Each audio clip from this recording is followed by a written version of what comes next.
Most people completely misunderstand what it actually means to register a company in Nauru, and because of that, they either dismiss it entirely or assume it is some kind of secret offshore shortcut that operates without structure.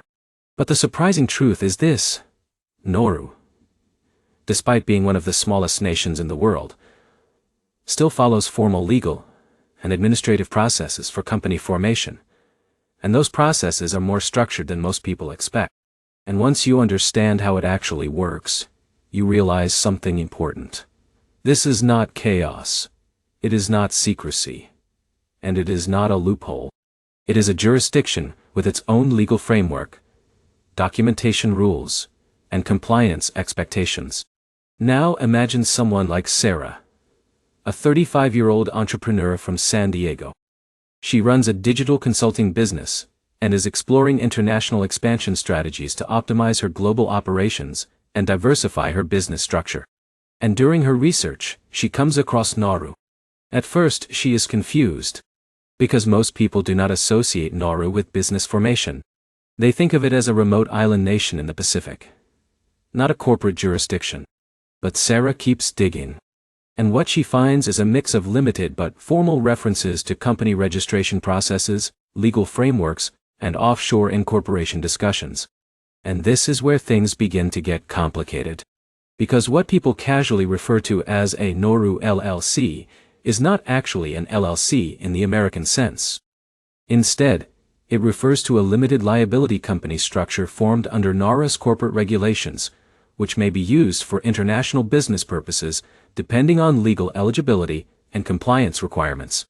But Sarah doesn't know that yet. So like most beginners, she starts with assumptions. She assumes offshore means simple. She assumes remote means easy. She assumes small jurisdiction means minimal rules. But here's where things get interesting. The reality is very different. Because even small jurisdictions operate under structured legal frameworks that govern incorporation, taxation, and compliance. And Nauru is no exception. Nauru is a small island country in the Pacific Ocean, and its capital district is Yaren District, which functions as the administrative center for government operations. And this is where Sarah's journey begins. Because before anything else, she has to understand one key principle. Company formation is never just about location. It is about legal structure. And once she shifts her mindset, everything starts to make more sense. Now here is the first major insight she discovers. A so-called Nauru LLC is generally understood as a limited liability corporate structure that separates personal liability from business obligations, meaning owners are typically not personally responsible for company debts beyond their investment. And that concept is universal across most jurisdictions. But here's the problem most beginners face. They focus on the label instead of the system. They hear offshore and assume there is no structure. But in reality, structure is what makes incorporation valid in the first place. So Sarah begins with the first step: understanding purpose. Because in any jurisdiction, including Nauru, you must define why the company exists. Is it for international trade, consulting, asset holding, digital services, or investment activity? And this matters more than people expect. Because your declared purpose influences compliance requirements and regulatory classification. So Sarah defines her intent clearly. She wants to operate a digital consulting firm serving international clients, with a focus on remote service delivery. And that clarity becomes important later. But here's where things get interesting. The next step is jurisdictional awareness.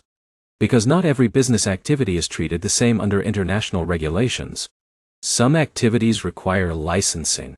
Some require reporting obligations. Some require tax residency considerations. And this is where most confusion begins. Because offshore incorporation is not just formation. It is compliance positioning. And Sarah starts to realize something important. This is not about escaping structure. It is about choosing structure. But here's where things get more complex. Company formation in jurisdictions like Nauru typically involves legal documentation, identity verification, and submission of incorporation materials through registered agents or legal representatives, depending on the regulatory framework in place. And this is where the idea of simplicity starts to fade. Because even remote jurisdictions rely on formal intermediaries to ensure legal validity. So Zara learns she cannot simply apply online and get a company instantly. There is a process. And that process usually includes several key components: identification of shareholders, company name selection, business activity description, and appointment of local or registered agents where required. And this is where things begin to feel more structured. But here's the emotional challenge. Sarah expected speed. Instead, she encounters procedure. And procedure requires patience. But here's the insight that changes everything. Incorporation procedures exist to create legitimacy, especially in international business environments where transparency and compliance matter. And once she understands that, the frustration starts to fade. Because now the system makes sense. So she continues. The next step is company naming.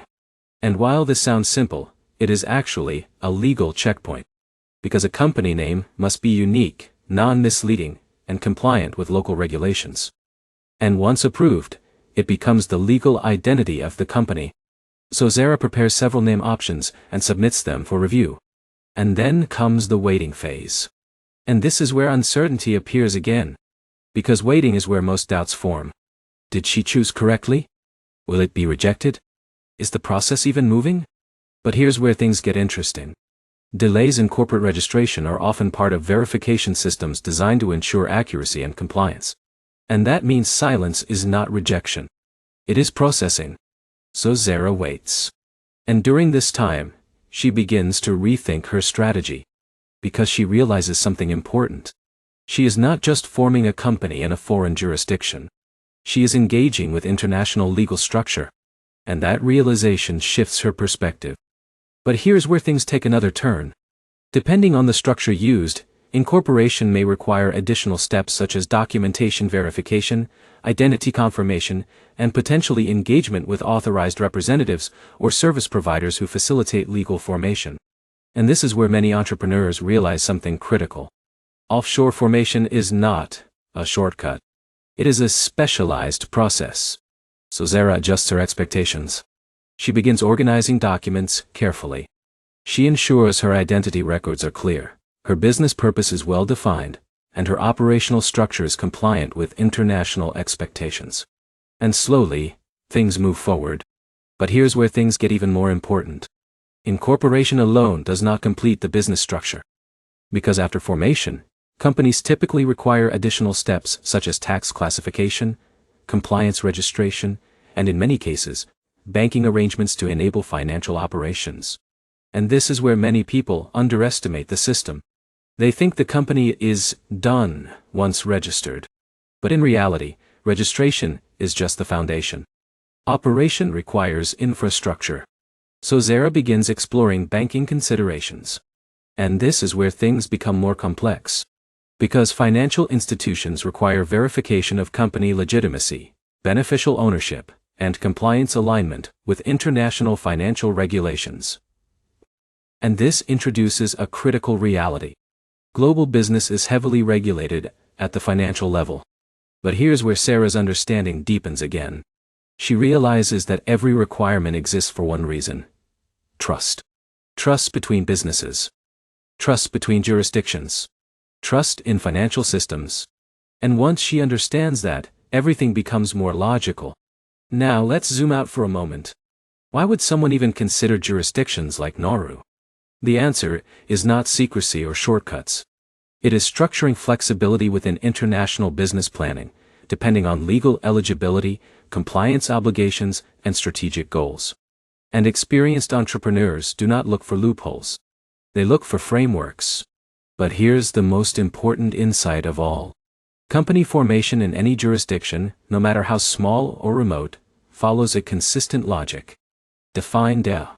Document .c. Verify. Register. Comply. Operate. That is the system. NE. And once Sarah understands that system, everything becomes less intimidating. Because she is no longer guessing. She is navigating structure. And that is the transformation that matters most. She started with confusion. But she ends with clarity. And that clarity changes how she views international business entirely. Because now she understands something fundamental. Global entrepreneurship is not about avoiding systems. It is about understanding them deeply enough to work within them strategically. And once you reach that level of understanding, even complex jurisdictions become manageable. Now here is the final insight. Small or lesser-known jurisdictions are often misunderstood because people judge them based on assumptions rather than legal frameworks. But when you study the structure, you see something different. A formal system designed to regulate business activity, ensure compliance, and maintain international credibility. And once you understand that, you stop seeing mystery and start seeing process. So whether you are someone like Sarah exploring global incorporation strategies, or an entrepreneur trying to understand how offshore company formation actually works, the key lesson is simple. Do not assume simplicity or complexity based on reputation. Understand the system first. Because once you understand the system, you gain clarity. And clarity is what turns uncertainty into strategy. If you found this guide helpful and want more videos that break down complex international business systems like this, make sure to subscribe to the channel.